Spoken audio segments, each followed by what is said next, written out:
About 5 years ago, I met a wise and wealthy man who had spent his entire life studying success, and he'd reached a clear conclusion concerning the reason for success in life and especially in business.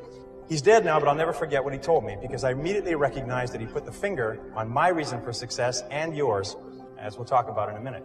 He said the key to success was to set a goal and then to stay with it until you achieve success in at least one important thing. He said that your subconscious mind will then accept that success experience and store it as a pattern, like a template. And then from then on, your subconscious will drive you and direct you and guide you to repeat the pattern of success in other things that you attempt. Another way of saying it is that nothing succeeds like success. Psychologists have demonstrated that achievement brings you a natural high. Once you've experienced your first great success, then not only are you unconsciously programmed to repeat it, but nothing else will ever give you the same wonderful sense of satisfaction. All high achievers know that. Anyway, I learned the truth of this idea many years ago when I first started traveling. I spent 8 years traveling around the world. And in many ways, a trip or a journey is a metaphor for life. My first big trip was that, and much, much more. It had such an enormous impact on me that I've never really gotten over it. My whole life has been different as a result of what I call the Sahara crossing. Let me tell you about it. When I was 18, 3 friends and I decided we'd go off and see the world. We were well out of high school, and we were laboring in sawmills on the West Coast. This is in 1963, and a lot of our friends were heading for Europe to travel around with backpacks. So we decided to do something different. Nobody else was going to Africa, so we decided we'd go to Africa. Of course, it never occurred to us to ask why it was that no one else was going to Africa. And that was our first mistake. After working and saving for a year, the 4 of us piled into an old 1946 Chevy and drove out of Vancouver, bound for Montreal, via Toronto. Actually, we just passed a couple of blocks from here on our way on that trip. It was late at night when we left. It was pouring rain. We were all 20 years old, and we were off to see the world. Anyway, I learned later that almost every great venture begins with an act of faith, like driving into the dark, into the unknown. In a way, nature protects us by shielding us from knowledge of the difficulties and obstacles that lie ahead. Because if we really knew all the problems we would face, the setbacks, the suffering, the temporary failure, and the disappointments, many of us would hesitate about ever even starting out at all. And our plan was to drive across country to Montreal, get jobs on ships to work our way across the Atlantic, and then head south across Europe to Africa. Pretty basic plan. However, as it happened in Montreal, one of the guys decided to give up and go home, and so he left us. Well, that left 3. The other 2, after one day, still remember that, after one day of looking for work on the waterfront, decided to quit. Decided to quit trying and to spend their limited savings to pay their way across the Atlantic, rather than to work their way. I tried to talk them out of it. I told them that quitting is a habit. If you quit the first time you run into difficulties, you'll always quit when the going gets rough. You will, in effect, establish a pattern for failure rather than a pattern for success. But their minds were made up, so we split our savings and they took passage on a ship to England. I worked on a construction site in Montreal, hauling heavy things for the entire winter, and then I got a job on a Norwegian freighter out of Halifax in late February and arrived in England in mid-April. As I had predicted, my friends had quit and stayed in England working at odd jobs. However, we soon made up, good buddies again. Once more, we headed for Africa. At this time, all we had was an 8.5 by 11-inch page about this size that had Europe and Africa all on the same map, on the same page. And it seemed to be a very simple thing to go from London, which was up here, to Johannesburg, which was down here. And it's just one page. And I mean, we sort of drew a straight line, and we thought, well, oh yes, there was a little orange part right across sort of a band right through the middle there called the Sahara Desert. Well, we thought, well, we'd just whip over that and get down to the green part on the map. There's no problem. Without a word of a lie, this is true. We didn't stop to think that the total distance was about 8,000 miles. See, we were big picture people. We didn't let ourselves get bogged down with details. We were young and we hadn't learned that it's the details that get you every single time. So we took a train down to London. There we bought bicycles. See, we'd never heard of anyone riding from London to Johannesburg on bicycles, so we decided that we would do it first and become famous. That was another mistake. We soon learned that when you ride bicycles across France in the springtime, you find that the hills are all uphill and the wind is always in your face. So likewise, I found that when you embark on any new venture, you often find the same thing. Everything seems to go wrong, usually at the worst possible time and in the worst possible and most expensive way, like starting a new business or a new career. Anyway, after 2 weeks of grinding along on bicycles, uphill the whole way, which seems like a geographical impossibility, but it's true. We said, the heck with this. We loaded the bikes on a train and we rode across France and Spain to Gibraltar. There we sold the bicycles and bought a Land Rover with our last dollar. So now we had a little problem. We were out of money.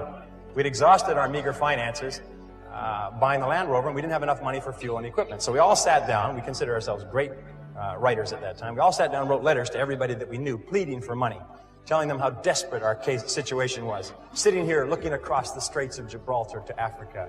All we needed was just a little bit of money to get us over there. Anyway, eventually we got a little bit of money here, and a little bit of money there, and then we got one big score. I'll never forget this. An uncle of Jeff's that he'd only seen once in his life sent us 100 pounds. 100 pounds at that time was $300, worth more than $1,000 today.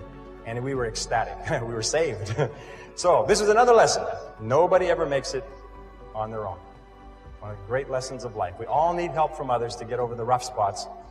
Well, with the additional money, we loaded up with food and supplies. We took the ferry over to Tangiers in Morocco, and then we headed out of Tangiers toward the Atlas Mountains and the Sahara, full of excitement, singing as we drove down the road. 20 miles out, the radiator blew up. The radiator was just the beginning. Over the next 10 days, the steering rods bent and threw the front wheels out of alignment, so the tires blew one by one.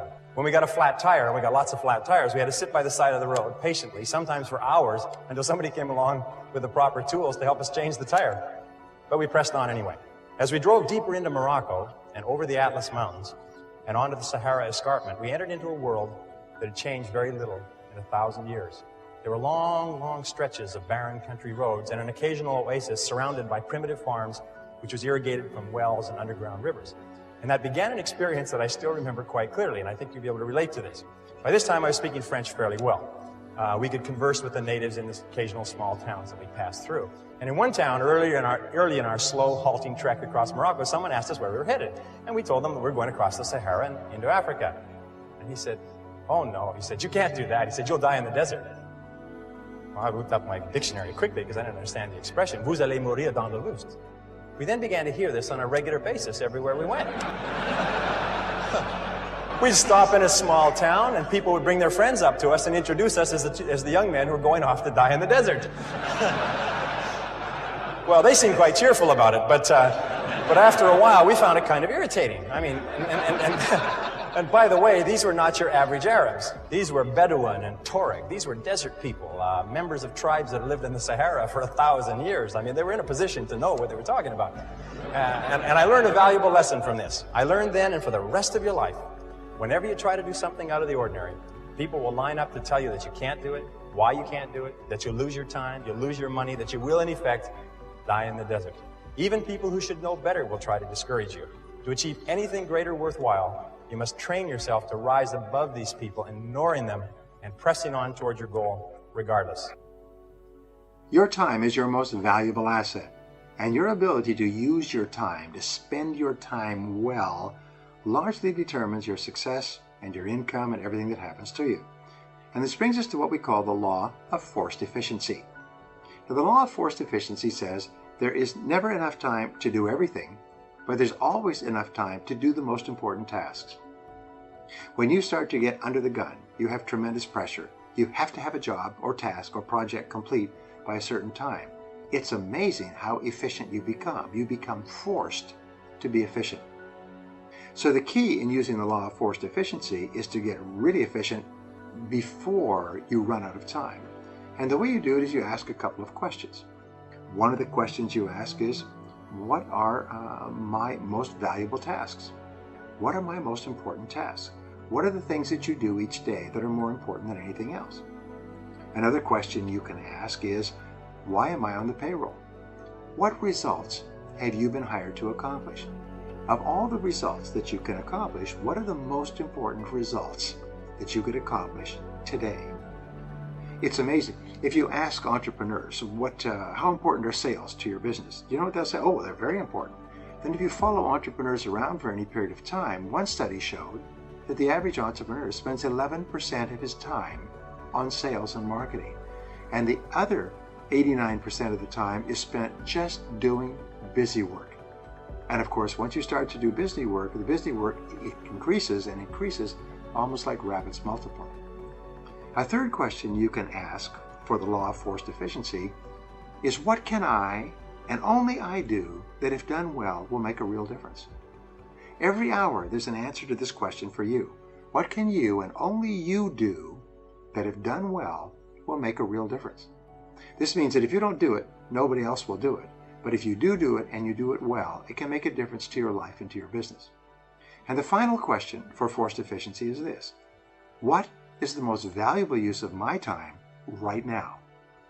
This is the greatest of all questions in time management. And all the books and tapes and courses and time management systems all come down to the answer to this question.